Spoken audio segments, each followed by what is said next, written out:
안녕하세요. 화려한 싱글로 컴백한 30대 여성이에요. 저는 오늘 혹시나 사연 들으시는 분들 중 이혼을 결심하기까지 밤새 뒤척이며 골머리를 앓던 저처럼 지금 마음고생을 하고 계신 분들께 이혼을 너무 어렵게 생각하실 필요 없다는 말씀을 드리고 싶어 이렇게 사연을 보내게 되었습니다. 이혼한 게 얼마나 대단한 자랑거리라고 조언까지 하려 드냐 싶으실 수도 있지만 글쎄요. 조언까지는 아니에요. 사람마다 개인적인 사정이 있으니 제가 내린 결정이 제일 옳다고는 말할 수 없을 테니까요. 하지만 저는 요즘 전에 없이 잘 지내고 있습니다. 그러니 저는 제가 최선의 결정을 내렸다고 믿고 요만큼도 후회하지 않고 있어요. 이혼을 하고 나니 이렇게 속이 후련하고 편한데 그동안 뭐가 그렇게 두렵고 무서워서 시간만 끌고 있었는지 그런 인간의 아내로 흘려보낸 제 꽃같은 시절이 아쉽기만 합니다. 저와 남편 사이에 아이는 없어요. 그리고 처음부터 아이 생각이 없던 건 아니었지요. 결혼하자마자 직장을 관둔 것도 아이를 갖기 위해서였으니까요. 하지만 제가 직장을 관두기가 무섭게 남편은 완전히 다른 사람처럼 변했고 그런 남편의 모습에 진절머리가 난 이후로는 아예 아이를 가지려는 시도조차 안 하게 되더라고요. 그런데 이런 사정을 아는 친구가 언젠가 물었습니다. 그럼 아이가 있었으면 잘 살지 않았겠냐. 하지만 사람이 하나를 보면 열을 안다고 남편은 아이가 있다고 해서 크게 달랐을 것 같지 않아요. 오히려 제 신세만 2배, 3배로 고달퍼졌을 테지요. 그리고 다들 이야기하니까 저도 밝히자면 저희 또한 요즘 대세라는 반반 결혼을 했습니다. 남편이나 저나 당시의 벌이는 비슷한 편이었어요. 그런데 두 사람 다 사회생활을 시작한 지 얼마 되지 않았던지라 양가의 도움 없이 부부가 되기는 빠듯한 형편이었죠. 그래서 양가로부터 똑같은 액수의 지원을 받고 더 필요한 건 대출을 받았어요. 그런데 결혼하고 얼마 지나지 않아 남편이 아이 얘기를 꺼내기 시작했습니다. 둘 다 1살이라도 젊을 때 아이를 가져야 신체적인 부분에서나 경제적인 부분에서나 유리하지 않겠냐면서 말이에요. 그리고 그런 남편의 말이 어느 정도는 저도 일리가 있다고 생각했지만 문제는 저는 일을 포기하고 싶지가 않았습니다. 출산과 육아로 생기는 공백이 부담스럽기도 했고 무엇보다 저는 제 일을 사랑했거든요. 하지만 결론부터 말하자면 결국 남편이 원하던 대로 저는 회사를 관뒀어요. 그나마 다행인 건 제가 종사하고 있던 분야가 프리랜서로 활동하기에도 나쁘지 않았으니까요. 하이리스크 하이리턴이란 말이 딱 맞는 업종이었던 거죠. 그래서 아예 아이를 안 낳을 거면 모를까 언젠가는 내려야 할 결정이란 생각에 남편의 뜻에 따라주기로 했네요. 회사를 나오던 날 대표님이 1층까지 따라 나오시면서 한 번만 더 생각해보지 않겠냐며 많이 아쉬워하셨어요. 그리고는 혹시나 복직하고 싶으면 언제든지 연락하라고 하셨는데 저도 뭐 그게 정말 그런 뜻은 아니었을 거라고 생각해요. 하지만 한편으론 그래도 내가 나름대로 인정은 받았었구나 하는 생각과 함께 이 회사에 들어오려고 제가 고군분투하던 시절이 주마등처럼 스쳐 지나가면서 기쁘기도 하고 아쉽기도 하고 그렇더라고요. 아무튼 그렇게 회사를 관두고 프리랜서 생활을 시작한 지 딱 1달이 지났을 때였어요. 그날도 평소와 마찬가지로 남편은 출근을, 저는 집에서 제 할 일을 하고 있었는데 갑자기 현관문이 열리는 소리가 나대요.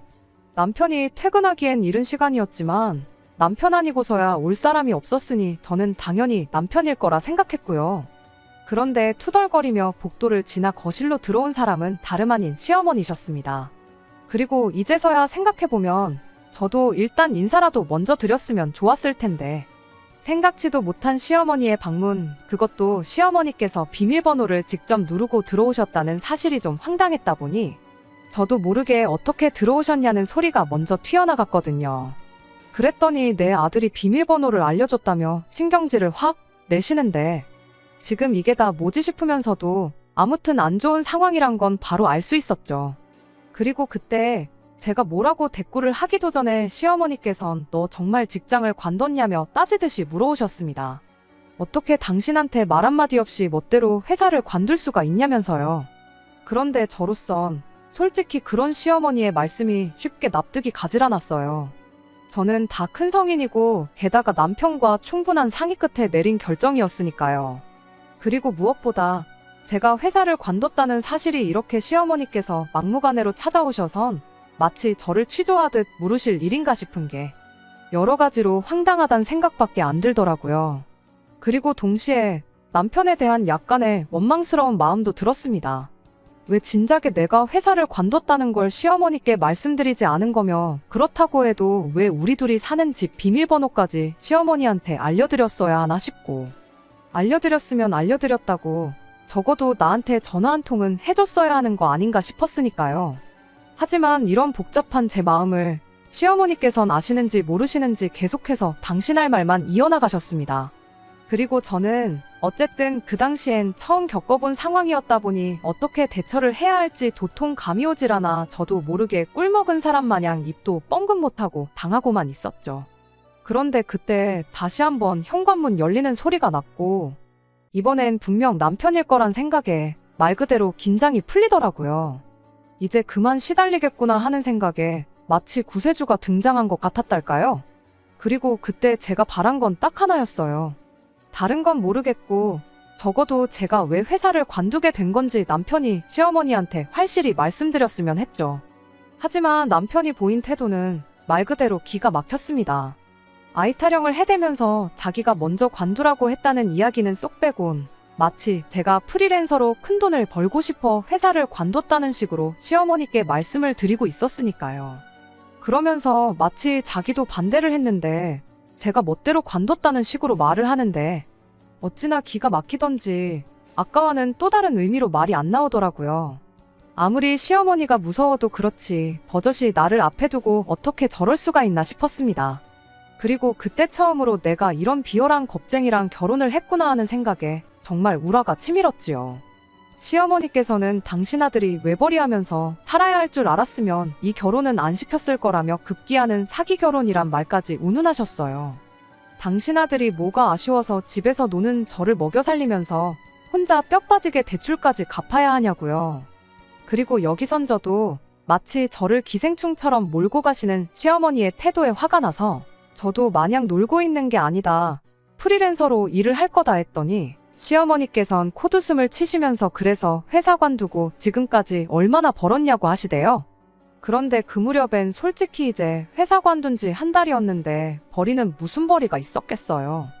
그러니 또 저로서는 억울하긴 했지만 동시에 시쳇말로 깨갱하고 납작 엎드릴 수밖에 없었죠. 그리고 그제서야 시어머니께서 본심을 드러내셨습니다. 당신 아들이 외벌이를 하는 한 친정에는 아무것도 해주지 말라고 당신은 절대로 그 꼴은 못 본다고 하셨거든요. 그런데 저는 이런 시어머니의 말씀이 솔직히 황당하기 짝이 없었어요. 막말로 제가 뭐 얼마나 친정에 퍼주고 있었다면 모를까. 친정에 하는 거라곤 시댁과 똑같이 매달 30만 원씩 드리는 용돈이 전부였으니까요. 그런데 시어머니께선 이제 그 30만 원도 내 아들이 피땀 흘려 번 돈이니 친정에는 절대 주지 말라는 말씀이 하고 싶으셨던 모양이더라고요. 순간 짜증도 나고 한편으론 뭐랄까 비참했달까요? 내가 돈 30만 원에 시어머니한테 이런 소리까지 들어야 하나 해서요. 게다가 남편도 뭐 그러면 그런 시어머니를 말리는 흉내라도 내야 하는데 무슨 동네 불구경하듯 가만히 있으니 저로서도 말이 곱게는 안 나가더라고요. 그래서 걱정 마시라고 그렇지 않아도 안 드릴 생각이었다고 했어요. 그리고 시어머니께서도 당신이 원하시는 대답을 들으셨으면 그만 좀 하셔야 하는데 굳이 또 덧붙이시기를 매달 드리는 용돈뿐만이 아니라 명절이고 경조사고 친정 부모님 생신 때도 뭐 하나 당신 아들 돈으로 챙기다가 걸리면 가만 안 두겠다는데 진짜 시어머니고 어른이지만 할 말 못할 말 구분도 못 하시는구나 싶은 게 저런 분을 평생 어떻게 가족으로 생각하고 살아야 하나 싶대요. 아무튼 그렇게 시어머니께선 당신이 하고 싶던 이야기만 쏟아내곤 뒤도 안 돌아보고 집으로 돌아가셨어요. 시끄러웠던 집안은 언제 그랬냐는 듯이 조용해졌고요. 그리고 저는 이제 남편이 어떤 식으로든 저에게 해명이든 설명이든 무슨 말이라도 할 거라 생각했는데 남편이 꺼낸 이야기는 제 예상과는 완전히 달랐습니다. 시어머니 말씀이 다 맞는 얘기라면서 솔직히 지난 한 달 동안 자기가 너무 힘들었대요. 돈 생각만 하면 막 머리가 아프고 심장이 뛰고 스트레스가 이만저만이 아니었다나요? 기가 막혔어요. 잘 다니는 회사를 관두라고 사람을 들쑤신 게 누군데 지금 내가 지를 원망해도 부족할 판에. 뻔뻔한 남편의 태도에 정말이지 할 말이 없었습니다. 게다가 제가 회사를 나온 지 몇 달이 된 것도 아니고 딱 한 달이었잖아요. 그러니 저로서는 솔직히 막말로 남편이 몇 달이나 혼자서 가정을 꾸려나간 것도 아닌데 벌써부터 더럽게 생색이다 싶은 게 치졸하고 치사하단 생각뿐이 안 들었지요. 그래서 저도 억울한 제 마음을 쏟아내며 당신 정말 너무한다 했더니 한 달 동안 수입이 빵원인 제 자신을 탓해야지 왜 자기한테 그러냐면서 됐다고 말 나온 김에 이제 돈 관리는 각자 하자대요. 생활비도 이제 매주 자기한테 타서 쓰고 영수증도 가져오라면서요. 그리고 이때 진짜 진심으로 이혼을 고민했어요. 제가 평생 수입이 빵원일 리는 없으니 이런 상황이 얼마 가지 않을 건 분명했지만 남편의 본색을 알아차린 것 같았달까요? 그런데 한편으로는 결혼한 지 반년도 안 돼서 이혼을 한다고 하면 주변에서 얼마나 떠들어댈까 싶고 한편으론 친정부모님 체면도 걱정이 되더라고요. 그래서 결국 이혼 소리는 못 꺼내고 대신 일단 하루빨리 다시 돈부터 벌어야 한다는 생각에 이튿날 날이 밝기가 무섭게 전 직장을 찾아갔습니다. 그런데 저를 맞으시는 대표님의 표정이 아주 반갑기만 한 것은 아니었어요. 뭔가 제가 부탁하면 어떻게 거절을 해야 하나 하는 난감함이 얼굴에 그대로 드러나 있었거든요.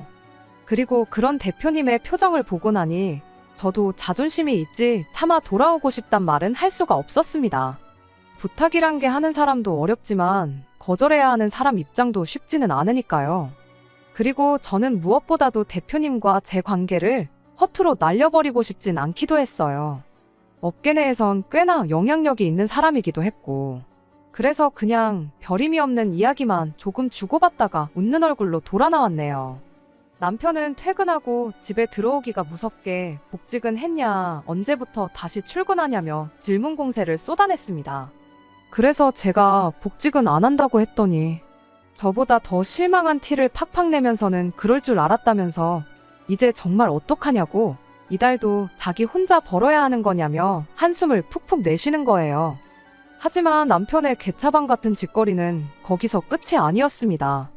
며칠 뒤 아침을 차리고 있는데 남편이 대뜸 오늘 아버님 건강검진이 있다며 저더러 모시고 다녀오라대요.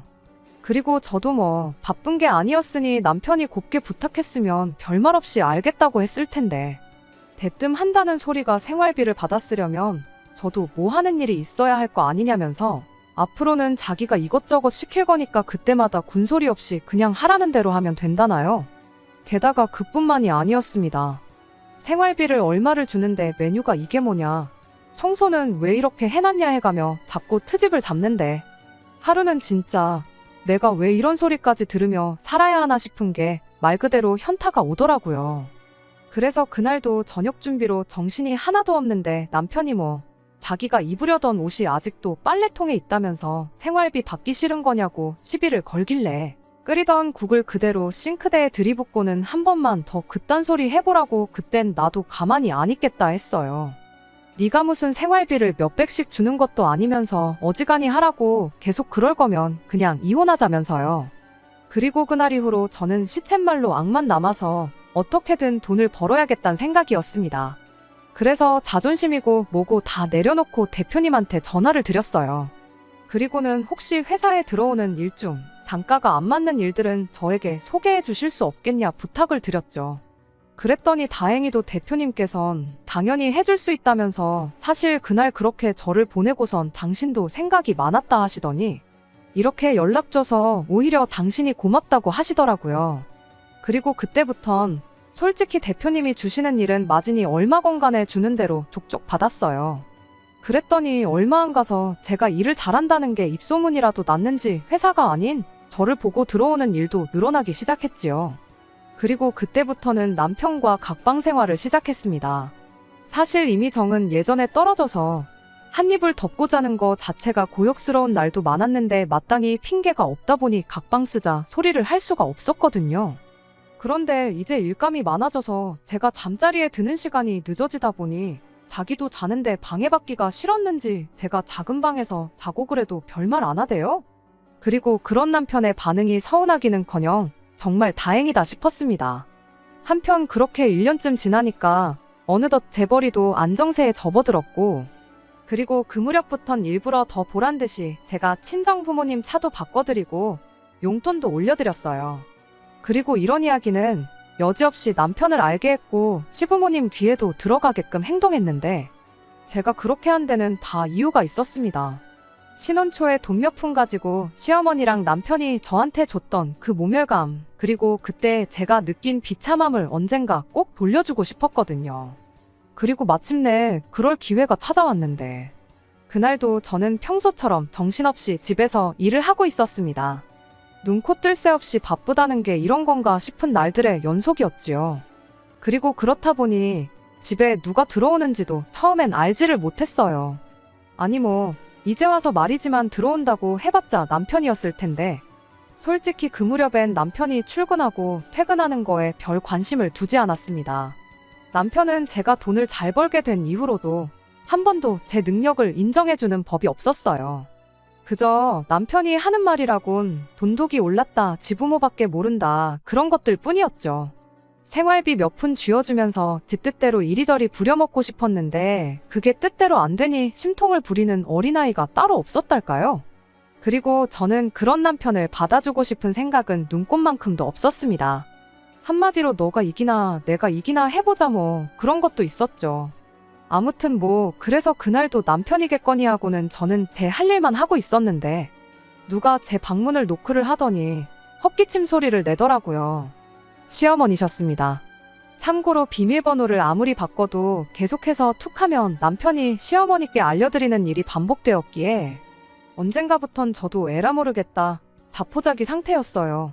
어차피 저는 제 방 안에서만 일을 하니까 오시던지 마시던지 손님 대접은 안 하겠다는 오기도 들었고요. 그래서 이번에도 방문 앞에 서 계신 시어머니를 보고도 오셨냐 한마디만 하곤 저는 다시 제 방문을 닫으려고 했습니다. 일을 해야 했으니까요. 그런데 시어머니께서 얘기 좀 하자며 저더러 거실로 나오라시더니 저한테 뭐라도 좀 내와야 하는 거 아니냐대요. 그래서 저희 집 어디에 뭐가 있는지는 저만큼 어머님도 잘 아시지 않냐? 필요하신 거 있으시면 꺼내 쓰시고 드시고 싶으신 건 찾아 드시라 했습니다. 그랬더니 당연히 또 싫은 소리를 하셨죠. 돈 몇 푼 버니까 시애미가 시애미로도 안 보이냐? 너는 네 부모한테도 그렇게 말하냐? 하지만 시어머니께서 아무리 무슨 말씀을 하셔도 제가 들은 척도 않고 미동도 없으니 이내 어이가 없다는 듯 혀를 한번 차시더니 대뜸 저더러 요새도 돈 좀 버냐 그러시는 거예요. 그래서 네, 잘 벌어요 했더니 그 돈 그렇게 벌어서 다 뭐하냐, 어디다 쓰냐 그러시대요. 그리고 저는 무슨 얘기가 하고 싶어서 저러시나 싶으면서도 앓는 소리 할 이유가 없다 싶었기에 저 갖고 싶은 것도 사고 친정 부모님한테도 드리고 그런다 했습니다. 그랬더니 시어머니께선 기가 찬다는 얼굴로 눈살을 찌푸리시더니 너는 네 부모 챙길 때 우리 생각은 안 나냐는데 하마터면 마시던 물을 그대로 시어머니 얼굴에 뿜을 뻔했어요. 가까스로 물을 삼키곤 생각 안 난다고 했습니다. 아니 생각은 나지만 남편이 알아서 잘 챙겨드리고 있지 않냐? 그러니 생각 안 하려고 한다 했지요. 그랬더니 또 마땅히 하실 말씀이 없으셨는지 덧붙이시길 원래 결혼하면 시부모도 내 부모다 생각하고 모셔야 하는데 너는 그런 걸 몰라도 너무 모른다나요? 그래서 저도 어머님 아버님이 저를 딸처럼 생각지를 않으시는데 저라고 그게 되겠냐 했습니다. 그랬더니 진짜 뻔뻔하게도 우리가 언제 너를 그렇게 생각을 안 했냐면서 당신 아들이랑 제가 결혼하던 그날부터 당신들은 저를 큰딸, 신우를 막내딸 그렇게 생각하고 있었다대요. 그리고 그 말에 정말 온몸에 소름이 끼칠 만큼 어이가 없었던 저로서는 그동안 가슴에 맺혔던 이야기를 꺼냈습니다. 그렇게 생각하시는 분이 제가 직장 관두고 겨우 한 달 쉬었을 때 찾아오셔선 그렇게 막말을 해대셨냐고 저를 마치 거머리 기생충처럼 표현하셨지 않냐고요. 그러니까 시어머니께서 하신 말씀이 가관이었습니다. 그게 다 저 잘 되라고 한 얘기였다고 하셨거든요. 그러면서 제가 당신의 진심을 몰라줘도 너무 몰라준다면서 섭섭하다는데 도대체 무슨 꿍꿍이로 저런 말도 안 되는 억지를 써가면서 나오지도 않는 눈물을 쥐어짜내나 싶은 게 저로서는 말 그대로 한편의 쇼를 보는 듯 했지요. 그리고 그때 황당해하는 제 표정을 시어머니께선 어떻게 받아들이셨는지 대뜸 제 양손을 부여잡으시곤 이제부터라도 저랑 정말 친모녀처럼 잘 지내보고 싶다더니 난데없이 신우 때문에 속상해 죽겠답니다. 그러면서 이 일을 어떻게 해야 할지 상의할 사람이 저밖에 없다나요. 그리곤 제 눈치를 쓱 살피고는 하는 말이 신우가 결혼할 상대가 의사라는데 딱 지금 나한테 돈 얘기를 하려고 이러는구나 하는 감이 오더라고요. 하지만 아무것도 모르겠다는 식으로 계속해서 시어머니가 하시는 이야기를 듣고만 있었습니다. 그랬더니 이제 시어머니도 답답하셨는지 저도 사회생활을 해봤으니 알 거 아니냐면서 그쪽에선 병원 개원을 원하는 것 같은데 우리가 그럴 형편까진 안 되는 거 너도 알지 않냐. 대신 평수 작은 신혼집이라도 하나 해주려고 하니 돈 좀 보태달라대요. 그리고 저는 당연히 그런 시어머니한테 그 돈을 왜 제가 보태줘야 하냐고 되물었어요. 제가 정말 책상 앞에서 몇 시간씩 허리 한번 제대로 못 펴고 일해가며 번 돈인데 그 돈을 왜 신우 신혼집에 보태주냐고요. 그리고는 잘난 어머님 아들하고 이야기하시라니까 걔가 무슨 돈이 있냐는데 저도 알고 있었어요. 남편이 개털인 거. 제가 친정만 챙기는 걸 보고는 오기가 났는지 어느 날부턴가 남편도 아주 질세라 시댁에 이것저것 마구잡이로 사서 날라댔거든요. 그리고 그것도 유치하게 지도 이제 저한테 보라고 그런 거겠지만 택배로 한 번에 시댁으로 시키면 될 걸 꼭 우리 집으로 시켜서 보란 듯이 지가 하나하나 갖다 나르더라니까요. 그런데 남편이야 제 정확한 수입을 몰랐지만 저는 어쨌든 어느 정도는 파악을 하고 있었고 그러니 어느 순간부터 저 인간 저렇게 해서 뭐 남는 게 있나 싶었는데 역시나 제 예상대로였던 거지요. 하지만 뭐 그렇다고 해도 제 마음은 달라지지 않았습니다.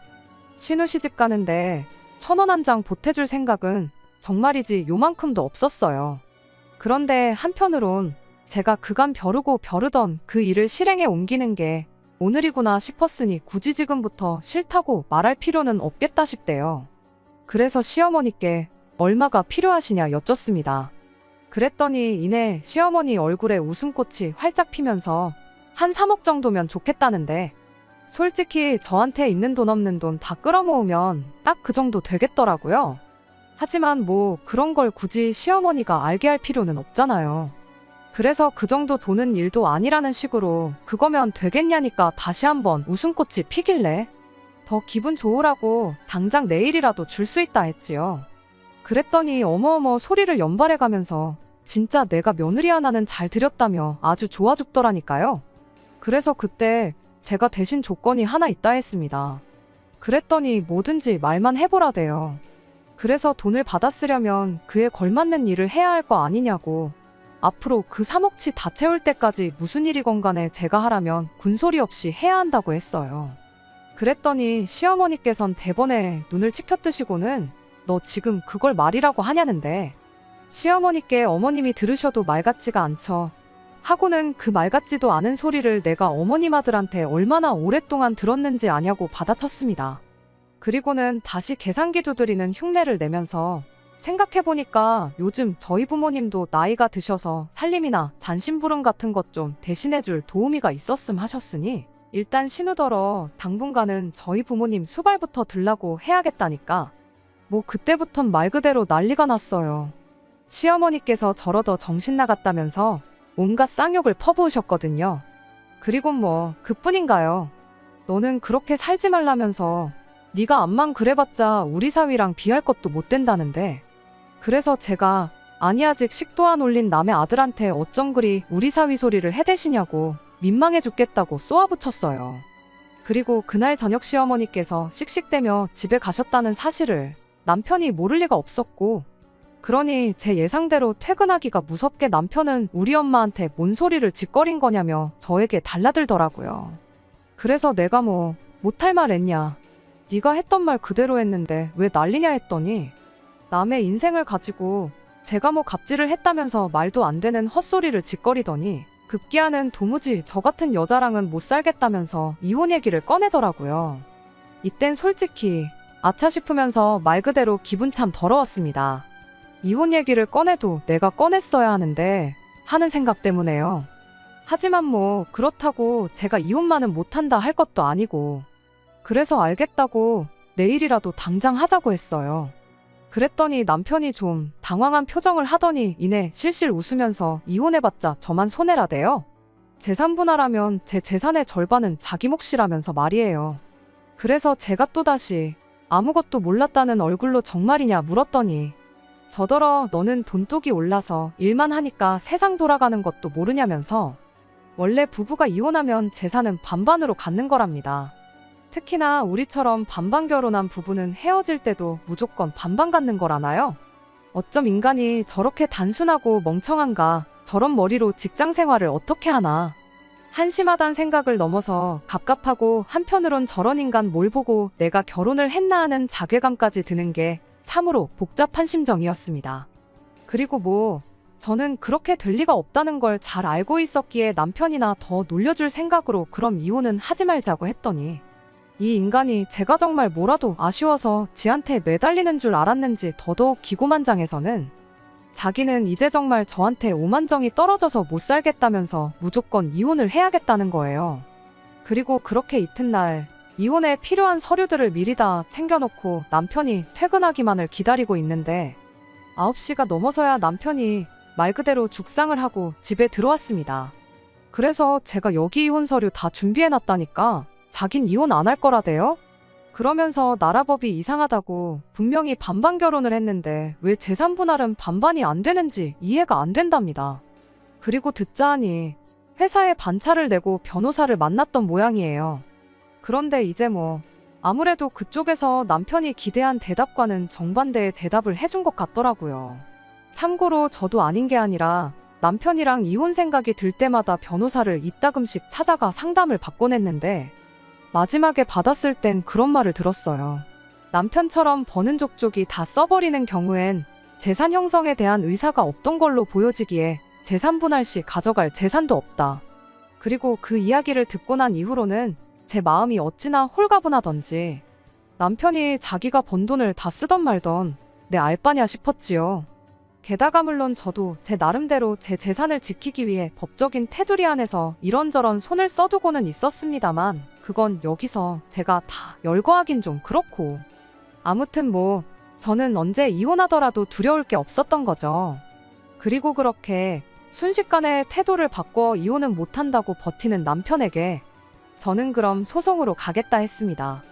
그래서 얼마나 시간이 걸리건 간에 당신 팬티 한 장까지 다 털어가겠다고 그랬죠. 참고로 못 믿는 구석이 있어서 한 소리는 아닌데 싸움이란 게 원래 기세가 반이라잖아요. 그리고 그땐 저도 좀 악에 받쳐서 말이 세게 나간 것도 있어요.